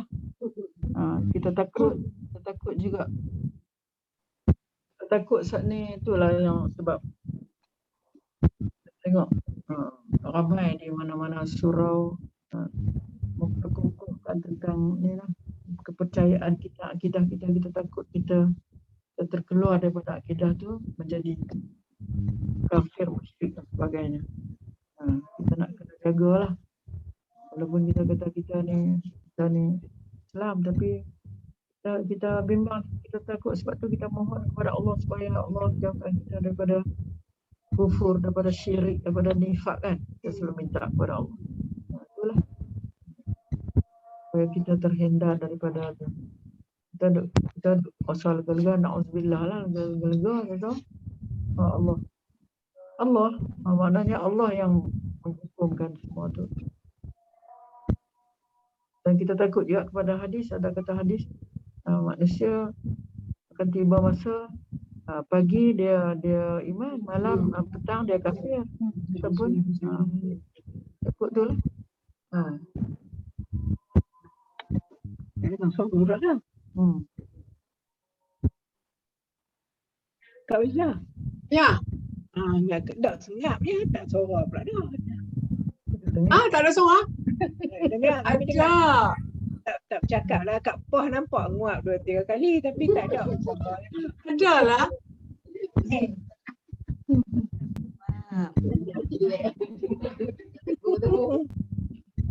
Takut dengar macam-macam. Oh, yalah. Kita baca ni pun. Amalan tak cukup. Anak tu lah diharap dengan kita duk baca ni, saya haraplah saya lah terutamanya banyaklah takut banyaklah merasa nak bersedia dengan sebaik-baiknya lah. Kalau boleh Allah bagilah kekuatan kat kita kan, supaya kita dapat dengan ini kita rasa insaf lah. Mana tidak ada masa lagi bagi kita untuk nak buang-buang masa begitu saja, untuk nak termenung ingat kat Allah tak apalah kan. Kita sama-sama lah. Datuk Ismail Kamus kata kita duduk Datuk Ismail Kamus kata kita orang rasa tak cukup bila nak cukup kata dia. Bila nak cukup? Bila nak cukup kata dia. Dia tak bersedia. Alhamdulillah lah kita ada perasaan tu, tapi kena buat lah, maknanya kena diikuti dengan kena buat. Amanu amilus solihat, jangan amanu saja duduk ingat latih je, duduk percaya latih je, amalus solihat tak ada. Jadi tak jadi juga.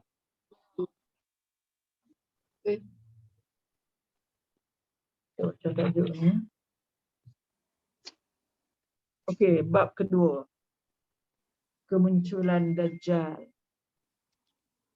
Dajjal membawa fitnah, ujian berat.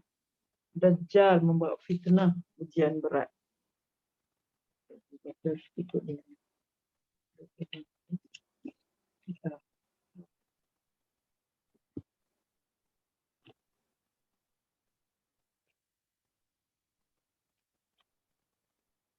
Kita boleh lupa, tanda tak, tadi pun lupa, nampak tak kerja. Mahdi. Kerja. Ni Dajjal. Okey, Dajjal.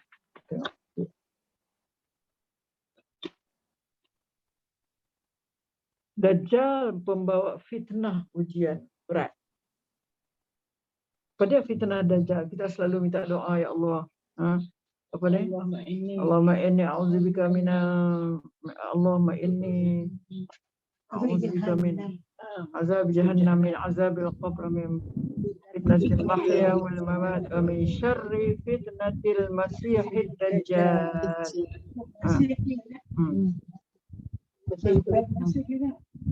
Masih tu tapu. Masih Dajjal, saya pada Masaha. Masaha tu makna sapu. Dia orang kata sebab apa nama Masih? Sebab dia akan sapu ni seluruh dunia, mana dia akan jalan serata pelosok dunia dan jalan. Dia nak pedaya orang, dia nak ni orang. Dia satu ke dia banyak Ustazah? Dia satu ke dia banyak? Ada macam ni juga. Ada orang mengaku Nabi. Tu. Ada orang mengaku Nabi tu, makna dia tu dah jadi Dajjal lah tu. Dajjal lah dia tu. Makna Dajjal yang sebenar ni, Dajjal ni adalah satu je lah Dajjal. Dajjal yang tapi kalau orang yang mengaku Nabi apa tu termasuk juga Dajjal. Sebab Dajjal tu makna pendusta kan. Pendusta dia mengaku Nabi. Buat ajaib. Berdajjal aku orang kita. Ya, Tapi Dajjal tu maknanya dia kan di seluruh dunia. Banyaklah dia geng-geng dia ke apa? Dajjal lah. Mana dia seorang ke dia ramai? Seorang ke ramai? Dajjal yang betul tu seorang aja. Anak buah dia ramai. Dajjal ni Dia ada dah kan? Dia ada dah kan Dajjal ni. Ada lagi Dajjal tu. Handphone kita dah jaga kata Ustaz. Ha. So maknanya dia punya kuncu-kuncu dah ada rekod. Kuncu-kuncu dia lah tu. Kuncu dia lah tu. Tak Dajjal yang betul ni ada lagi ni. Belum lagi, tak ada orang kafarah lagi. Ha? Ada dah. Siapa nak recognize? Siapa nak recognize Dajjal tu sebenarnya? Tak. Dajjal tu ada lagi. Dok rekod. Terkurung Tak, lagi, kalau belum duk keluar dengar lagi. ceramah tu. Tak keluar lagi. Yang tak keluar tu biar tu. Yang tak keluar dia maju. Dajjal ni. Dajjal ni pada zaman apa? Zaman Nabi dulu yang diceritakan oleh Tamim Ad-Dari tu. Tamim Ad-Dari. Dia jumpa Dajjal kan. Dia jumpa jasasah yang binatang yang Biasa ya. kan. Jasasah kata Dijumpa. bila dia bertanya siapa dia yang duduk dalam tu, jasasah kata tanya kamu pergi masuk dalam tu. Dia lama dah duduk tunggu nak tanya kamu apa ni tentang berapa perkara. Dalam tu lah yang Dajjal tu. Mana Dajjal tu dah ada dah pada zaman Nabi pun. Yang ni dipanggil Dajjal tu kalangan makhluk Allah yang minal munzari. Munzari mana dia tu ada dah. Macam Nabi Isa. Dah ada lah, dia ada kat langit kedua. Dia tunggu je lah. Ni munzari ni apa ni masuk juga Dajjal ni. Timing belum lagi. Dikatakan selagi dia tak mengaku sebagai Tuhan, kafarah tu tak keluar. Tulisan kafarah tu tak keluar. Once dia mengaku dia Tuhan, dia keluarlah kafarah tu. Jadi sekarang ni dia apa ni? Dia Quarantine. dia menjelajah tapi orang tak tahu dia. Tak tahu siapa Tak dia. tahu dia. Dia pergi rosak negeri ni, cuba tengok di sebelah Timur Tengah tu. Iraq jadi rosak. Lepas itu apa? Lepas itu negeri-negeri yang di sekitar tu, Syria dia rosak. Mana dia pergi cucuk jadi hura-hara sampai habis jadi hura-hara. Last dia baru dia keluar tu. Dekat-dekat lah ni nak keluar dah. Tengok dah hura-hara Timur Tengah. Hura-hara negeri sana, negeri sini kat dunia ni. Dengan Itulah Ustaz kata Ustazah, salah satu Dajjal tu adalah handphone kita. Dia menyebabkan kita lara, dia menyebabkan kita macam-macam. Salah satu tu dia kata, siapa dalam kat mana dengar yang Saudi punya ni kan ada yang terkini punya. Pernah Fad ada baru dia terkini. Awak yang Handphone dia kata. Dia kata salah satu yang ini Dajjal tu adalah handphone lah. Itulah yang kita sebut tadi, persediaan untuk Dajjal mudah masuk jalan. Mana phone tu mana salah satu jalan untuk dia senang. Lalu je. Mana tak payah ada orang bangkang-bangkang apa, lalu je ikut aja. Dah tersedia. dekat media sosial pun kan dia boleh dah sebar. Dalam fitnah segala apa yang berlaku ni, hara dalam masyarakat, dalam dunia semua pun itulah. Yang buat tu Yahudi lah. Yahudi Senaid pun dah orang kata Dajjal.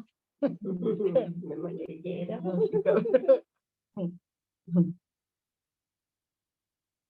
Masyarakat yang menyongsong kedatangan Dajjal. Itulah.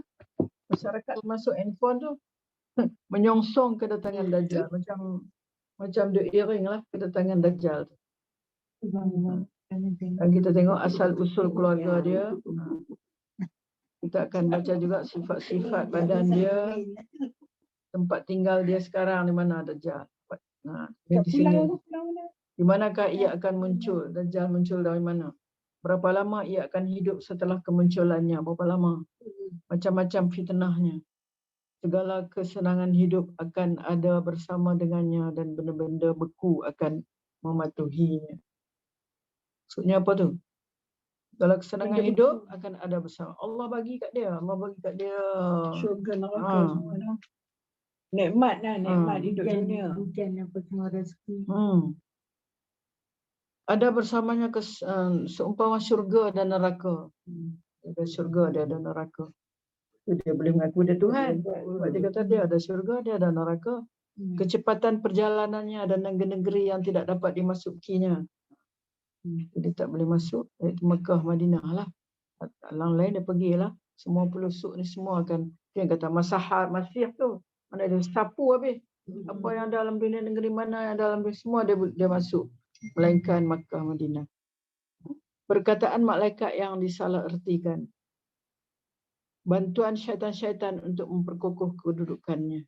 Cara untuk selamat dari fitnahnya. Ini yang kita nak ingat kuat-kuat ni. Cara untuk selamat dari fitnah Dajjal. Dajjal cuba hendak memasuki Madinah dan peristiwa seorang lelaki mukmin yang kuat menentangnya. Kan? Dajjal mengepung Imam Mahdi. Nabi Isa alaihissalam turun dari langit. Tu lah masa Ni tu dia masa ni. jumpa Imam Mahdi ni. Imam Mahdi turun, lepas tu Isa pun turun. Dajjal baru dia dah. Nabi Isa membunuh Dajjal dan bangsa Yahudi. Nabi Isa mematahkan salib, membunuh khinzir, menghapuskan jizyah dan meninggalkan zakat. Dan meninggalkan zakat. Ucapan terakhir tentang Dajjal. Dajjal membawa fitnah.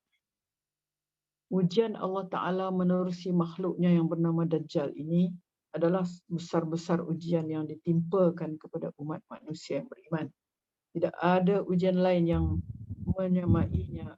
Ustazah nak tanya tu Lagi. Ustazah, Ya. yang surah 14 Nabi Isa mematahkan salib, membunuh khinzir. Maknanya semua khinzir dibunuh oleh Nabi Isa lah. Kan sekarang kita ada khinzir lagi kan? Jadi adakah nanti akan datang ni Nabi Isa akan bunuh semua khinzir di seluruh dunia macam tu? Macam tu lah. Semua dia kata Nabi Isa mematahkan salib, Khinzir, menghapuskan jizyah. meninggalkan zakat. Adakah dekat meninggalkan zakat? Takkan Nabi Isa tinggalkan zakat? Atau bahasa dia lain ni? Mungkin masa tu orang tak payah bagi zakat lagi kot. Semua orang kaya, semua orang tak ada orang miskin dah, tak ada orang miskin. Sampai nak bagi pun tak ada orang nak ambil. Maknanya orang kaya semua lah itu juga dengan dekat. Tengok nanti huraian dia yang ke-14 tu. Ujian Allah Ta'ala menerusi makhluknya yang bernama Dajjal ini adalah sebesar-besar ujian yang ditimpakan kepada umat manusia yang beriman. Tidak ada ujian lain yang menyamainya, apakah lagi melebihinya. Dalam hal ini baginda Rasulullah SAW bersabda, "Ma baina khalqi Adam ila qiyamis sa'ah amrun akbar minad Dajjal." Sejak Allah Ta'ala menciptakan Nabi Adam AS sampai ke hari kiamat, nanti tidak ada satu ujian yang lebih dahsyat dari Dajjal. Tengok bagaimana dahsyatnya Dajjal. Oleh kerana itu, kesemua Nabi-Nabi alaihissalam mengingatkan kaum dia akan ujian Dajjal ini. Rasulullah SAW ada bersabda, "Innahu lam takun fitnatun fil ardi munzara Allahu zurriyata Adam a'zam min fitnatid Dajjal. Inna Allah lam yab'as nabiyyan illa hazzara ummatahu Dajjal. Wa ana akhirul anbiya wa antum akhirul umam. Wa huwa kharijun fikum la muhala. In yakhruj wa ana baina dhahranaykum fa ana hajijun li kulli muslim. Wa in yakhruj min ba'di fa kullun hajiju nafsihi. Wallahu khalifati ala kulli muslim." Sayangnya Nabi kita kat kita ni. Semuanya tidak ada satu fitnah. Ujian Allah Ta'ala di atas muka bumi ini sejak ia menciptakan zuriat Nabi Adam AS sampai ke hari kiamat nanti yang lebih dahsyat dari fitnah Dajjal. Dan sesungguhnya Allah Ta'ala tidak mengutus seorang Nabi pun kecuali Nabi itu telah mengingatkan kaumnya akan ujian Dajjal ini. Saya Rasulullah adalah Nabi yang terakhir sekali dan kamu adalah juga umat yang terakhir sekali. Maka sudah pasti Dajjal itu akan keluar pada zaman kamu. Kerana telah terbukti sampai ke zaman Nabi SAW bahawa Dajjal itu belum juga keluar.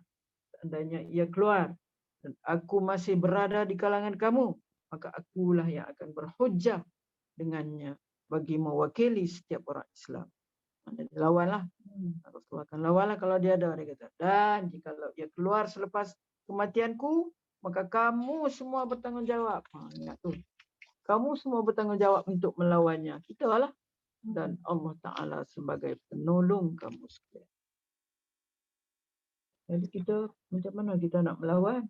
Rasulullah kata kita, kamulah kena lawan. Aku tak nak, kamu kena lawan. Kita kena ingatlah apa yang dia ajar kat kita, Rasulullah ajar kat kita. Salah satunya tu kita baca tu, Doa ni. doa tu, Allahumma inni a'udzubika min azab jahannam, min azabil qabr, min fitnatil mahya wal mamat, min syarri fitnatid dajjal tu. Salah satunya. Yang lain lagi ada. Nanti kita bongkarkan daripada buku ni, ada yang kita boleh tahan diri kita daripada dajjal. Fitnah dajjal atau ujian ini akan menggoncangkan keimanan seseorang. Oleh kerana itu, janganlah ada di kalangan umat Islam ini orang yang berkata, saya tak apa, saya dapat lawan dajjal. Jangan sekali-kali ada yang berkata demikian. Jangan ada orang berani berkata demikian. Kerana sangat sedikit orang yang dapat mempertahankan keimanannya ketika berhadapan dengan dajjal. Oleh kerana itu,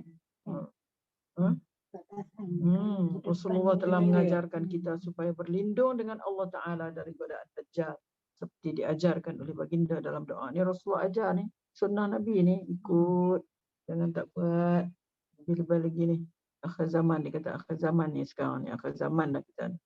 Dan kita akan menghadapi semua ni. Dalam doa tahiyat akhir yang sunat, doa itu kira kita baca setiap kali kita sembahyang. Ini menunjukkan kepada kita betapa besarnya fitnah dajjal. Yang saya sebut ni, ada seorang sahabat tu, anak dia, bila anak dia sudah sembahyang, hang baca tak lagi doa ni? Baca sembahyang lain. Besarnya doa ni. Tapi doa ni zaman mak bapak kita tu tak ada. Tak ada, bukan tak ada. Tak diingatkan kot. Tak belajar, tak sampai. Tak sampai. Tak pergi depot pun takkan. Tak masalah dulu. Salawat Ibrahim ni apa tak ada kan. Sampai ni je. Bukan tak ada, benda tu ada tapi kita tak Yalah, zaman dulu tidak ditonjolkan kan. Ada orang ajar. Dah. Sebab semakin dah dekat kan. Ini barulah. Bila kita baru mula baca? kita pun Umur 40 lebih dah. tak tahu yang pagi doa tu. Kat surau Al-Falah. Al-Falah. Saya habis kerja Tu pun duduk. Tak apa-apa nak ni je kan. Tak apa nak ingat. Allah. Lagilah anak-anak kita ni mana? Aduh. Dekat je. Kenapa? Mayang dengan Pak Imam baca lah. Awalnya bagi salam. Tak dan kita mana dia. Betul tak? Saya tak nak sembahyang anak. Laju sangat. Tak apalah. Hak pertama, hak kedua tu. Okey, ni dan kan. lah. Rakaat ketiga, keempat kan kita baca sendiri. Fatihah. Tak dan dia dah rokok. Cakap mama tak nak lah sembahyang. Tapi mama tak nak kata lah Pak. Tahiyat berlaju sangat pergi salam. Aduh, tahiyat tak sempat. Macam tak baca tasbih kan? Tak baca tasbih tu kan? Kan? Imam lah kan muda-muda. Tak ada apa baca dah. Kita baru nak turun, mereka dah naik lah. Ni Dah lah. dah lah terangkat-rangkat lah.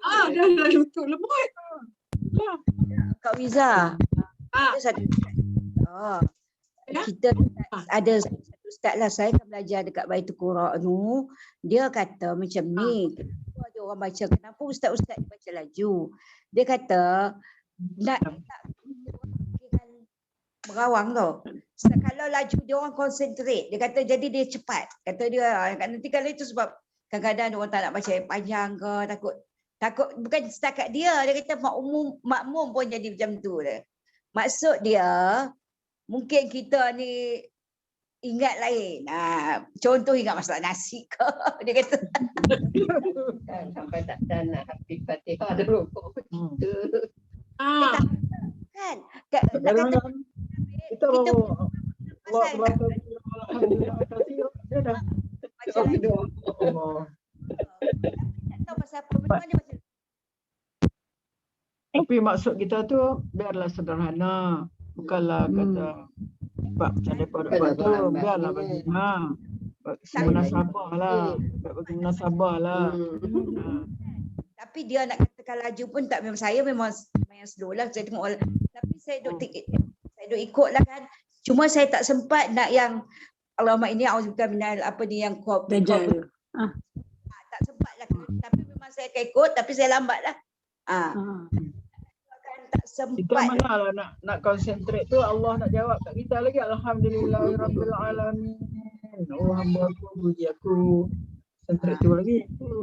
Nak orang kata apa, nak latih diri supaya mula-mula mungkin lambat tapi lama-lama kita boleh cepat ingat tu apa yang. Tapi Ustazah, kalau dia bagi salam, kita tak boleh lama sangat kan? Kalau imam bagi salam, Ya. kalau imam bagi salam kan, kita tak boleh lama sangat. Kita nak Ha, tunggu yalah. bagi salam tu. Ha. Masa kita jemaah kan, itu yang kadang baca lajunya Dajjal ni lah. Doa Dajjal ni kena baca laju-laju. Tidak tinggal lah. Tapi kalau dia assalamualaikum tak lagi kita baca ni, kalau kita boleh laju lah kan. Baca laju kan. Imam Syafi'i kan. Dan kan. Imam ada umur kan. Dan kita pujuklah diri kita kalau yang tak baca lagi ke, tak menjadikan istiqamah ke bacaan ni, istiqamahlah dari sekarang. Maknanya cubalah hafazlah. Ini hadis Nabi yang ajar. Allahumma inni a'udzubika min azab jahannam. 4 perkara apa? Azab jahannam, min azabil qabr, kedua min fitnatil mahya wal mamat, fitnah orang hidup dan mati, dan fitnah dajjal, wa min syarri fitnatil masihid dajjal. Ya Allah, aku berlindung dengan Engkau dari siksa api neraka Jahannam, dan dari siksa kubur, dan dari ujian kehidupan dan ujian setelah mati, dan juga aku berlindung dengan Engkau daripada kejahatan fitnah Masihid Dajjal. Ustazah, kalau kita tak kisahlah kita baca Allahumma inni a'udzubika min azabi qabri dulu pun tak kisah, Jahannam dulu pun. Tapi kalau kita tengok dalam hadis, tak tahulah mungkin hadis ada dua tariqat ke, tapi selalu maknanya Jahannam lah seloknya dulu ikut urutan kan. Jahannam min azabil qabr wa fitnatil mahya wal mamat wa min syarr. Sebab ni hadis kan, hadis. Di riwayat Muslim. Hadis riwayat Muslim. Ada dia mulakan dengan tu azab Jahannam. Okay, doa yang diajarkan oleh Nabi ini juga membawa arti peringatan terhadap umatnya supaya mereka berhati-hati kalau bertemu dengan Dajjal, dan supaya mereka memahami besarnya ujian Dajjal sehingga perlu semua umat untuk sentiasa meminta perlindungan dengan Allah Ta'ala pada setiap kali sembahyang. Jadi kita mesti mengingati bahayanya supaya kita selamat daripadanya. Kerana menurut Imam Al-Barzanji di dalam kitabnya yang bernama Al-Isya'ah, bahawa di antara tanda dekatnya masa kemunculan Dajjal itu ialah apabila umat Islam sudah melupakan mengingati bahaya. Inilah. Mungkin dulu kita tidak tak dengar sangat cerita tentang Dajjal. Itulah mana dah menunjukkan bahasanya Dajjal hampir dah muncul dah, sebab kita lupa ingat bahayanya Dajjal. Lupa nak ingat bahawa tentang bahayanya Dajjal.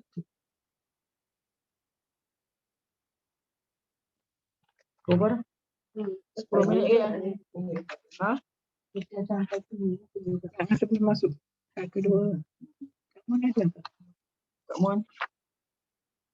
Tanya tengok. Kak Mon ada kah? Kak Mon sihat ke?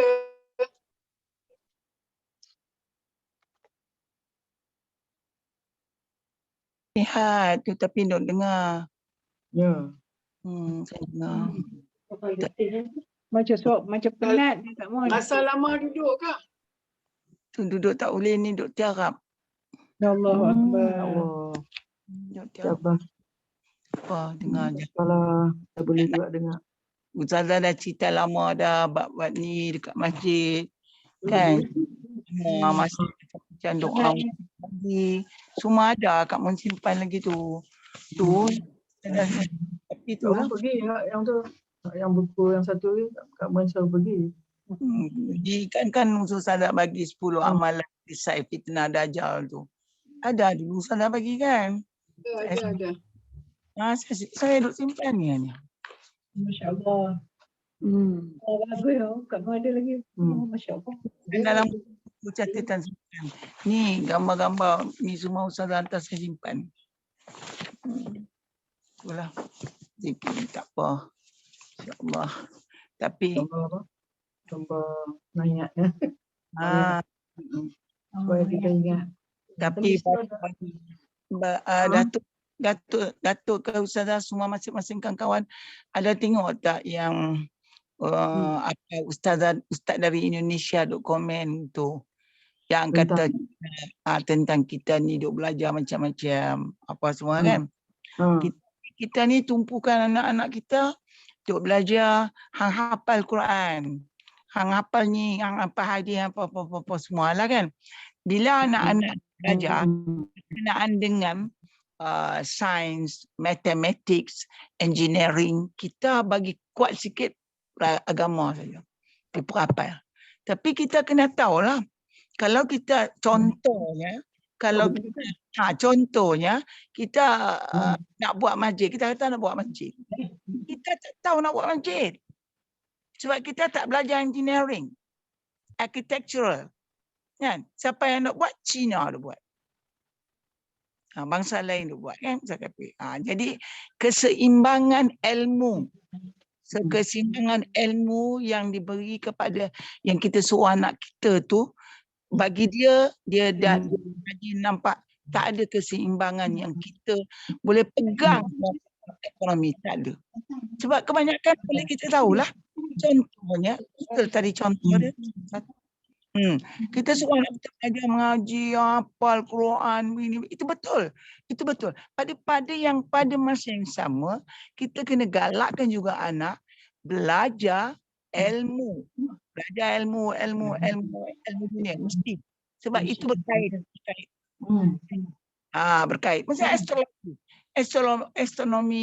astrologi semua bangsa lain. Kita tak belajar. Kan? Hafalan. Satu tak. Saya duk dengar lah. Nak pasang balik dengar. Nanti saya dengar balik. Saya rasa satu keinsafan. Tapi yang ini kita ni betul kata Syarifah tadi. Kalau orang yang bacakan, orang yang elaboratekan, kita tak akan baca lah buku kalau ada pun. Eloklah macam ni. Saya suka. Tak boleh apa pun saya bagi, tiarap pun saya dengar. Baguslah tak lagi telinga boleh dengar kan. Dengar. Alhamdulillah. Bagus Cik Man. Semangat. Bagi semangat kat Singapura. InsyaAllah. Jadi kita belajar ni, tu saya kata dengan cucu-cucu saya. Belajar beragama juga. Akademik mesti belajar. Jangan kita ambil saja hafiz saja. Tapi kita tak kaji apa yang kita hafal. Ya, betul. Tak faham. Kita hafal semua. Tapi kita tak kaji apa yang kita hafal. Itu kurang elok tu. Eloknya. That's why yang itu kita. Korea. Contoh Korea. Dia sekarang di Madinah, orang Korea orang pandai cakap Arab di Madinah. Kawan saya dekat Madinah sana. Pandai. Sebab apa? Orang Arab, orang Korea, dia study Quran, at same time dia study teknologi. Kita nak kata sekarang, Rawiza duk kata, Dajjal salah satu ialah telefon. Betul tak? Betul. Tapi kita ambil yang baik lah. Kita guna telefon. Ni teknologi. Jadi kita kena tahulah teknologi yang dia buat ni apa manfaat pada kita. Kita kena tahu. Kita jangan ikut. Tu nak kena tahu. Macam Ustaz Abdul Samad kata macam ni. Kita jangan tinggal macam sains ni kita kena belajar. Macam Dr. Usop duk kata juga ada cikgu apa? Cikgu Asnah tu katalah kita kena ada benda-benda tu basic ni tapi kita belajar agama. Jadi dari situ campur dua-dua. Ya. Baru boleh dapat cepat. Lagi satu anak pun perasan. Lagi satu anak pun perasan. Anak pun perasan. Dua-dua tu perlu. Datuk Dr. Yusof one of the speaker that I like. Sebab apa? Dia ada dunia ada ilmu akhirat. Tahu tak? Dia kaji.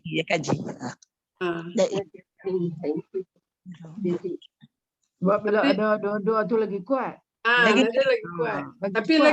Tapi satu Ustazah. Ustazah satu yang anak perasan lah, anak-anak menakan depa dapat memang very good grade semua tapi depa kan semua sebab depa boleh baca Quran. Bila baca Quran dia banyak menghafal. Bila banyak menghafal dia belajar buku akademik pun depa cepat dapat. Tajam dia punya brain tu. Jadi budak sekolah alamin tu kita tengok depa banyakkannya semua kira dia keputusan dia semua grade A semua dan kan sebab depa ngaji tu banyak lagi. Contohlah Doktor bahannya kan kalau hafal Quran tu. Jadi jangan hafal sajalah maksud. Tahap depa kecil lagi macam tu lah. Ikut besar sikit depa kena ni lah. Upgrade sikit lah. Research R&D. R&D very important lah. Kan macam dia doktor. Kita ada doktor, kita bangga negara tempat kita. Ada doktor tapi dia al-hafiz. Betul. Ya, kita nak macam tu. Dia doktor tapi bila dia buat satu kajian berkenaan kedokteran tu, dia boleh refer kepada Al-Quran. Itu yang kita nak. Lagi kuat Ini kalau profesional kena Islam. Doktor Islam, engineer Islam kan. Maknanya dia takkan ada cerita ilmu takkan ada. Ya. Okay, good. Kita haraplah mana negara kita akan datang, anak cucu kita akan datang ni akan dapat menerima dua itulah ilmu akli mana itulah ilmu fardu kifayah tu dan naqli iaitu apa yang berdasarkan kepada Al-Quran kan, Quran dan hadis. Okey. Ya. Terima kasih Ustazah. Adanya kelas ini mengembalikan balik ingatan kita yang dah lupa-lupa. Okey. Terima kasih Fazila. Sama-sama. Terima kasih. Kak Mon. Terima kasih Ustazah. Terima kasih. Terima kasih Salmah join kita orang kali ni first time. Kita kena ucap pagi. Pasal apa? Ada orang yang dia usaha dia buat ni, kita mesti appreciate. Betul. Appreciate dah macam ni. Jangan kita tak mahu. Masya-Allah, alhamdulillah. So kita jumpa esok insya-Allah dengan Ustazah lagi. Insya-Allah ya. Insya-Allah. Okey.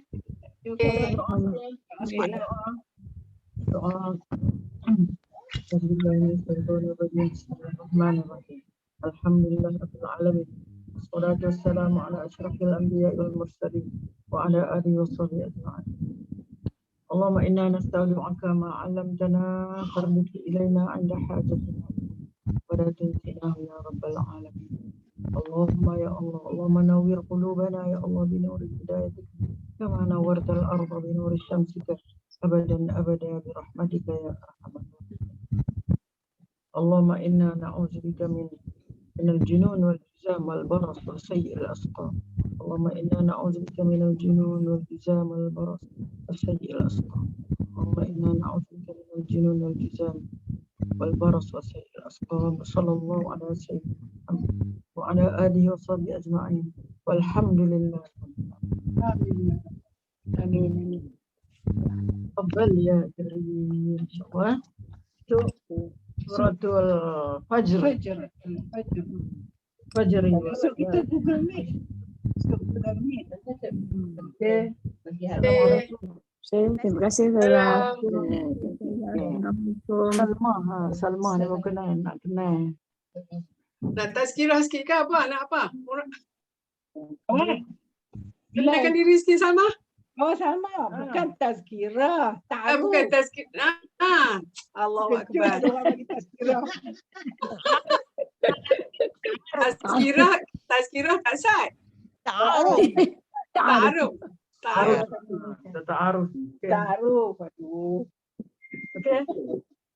Teruskan. Kawan Kak. Yang tengok muka. Suara-suara. Suara buka Salma. Buka suara. Ya. Salma. Dia Mana? dalam Kerja. Cik Sakna, saya Buka buka suara. tu dia dah mute dah. Siapa nama dia? Salma. Salma. Ni dia. Dah buka dah tu kan? Ada ramai Salma. Ni Salma dari mana? Salma dari Sungai Buloh. Buloh. Sungai Buloh. Alhamdulillah. Mana dia? Ni dia. Kawan Kak Riza. Oh, Dia jemputlah masuk join Usrah. Ya. bagus. First time. Boleh join sekali. InsyaAllah. Dia muda lagi.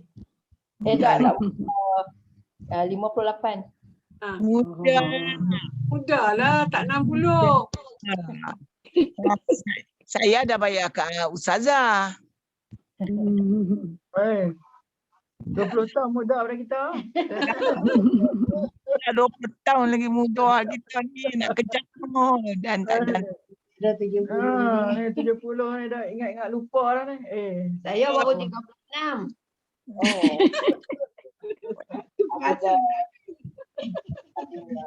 Allah ya Tuhanku. Ni pun kadang-kadang kita banyak dalam saja ilmu. Umur lagu ni pun kita banyak duk tinggal ilmu. Memang kan Haji Fahid. Tapi alhamdulillah Allah bagi kesempatan kita lagi. Lagi diri kita kan, alhamdulillah. Doakan supaya semua sihat. Sama-sama doa. Dapat.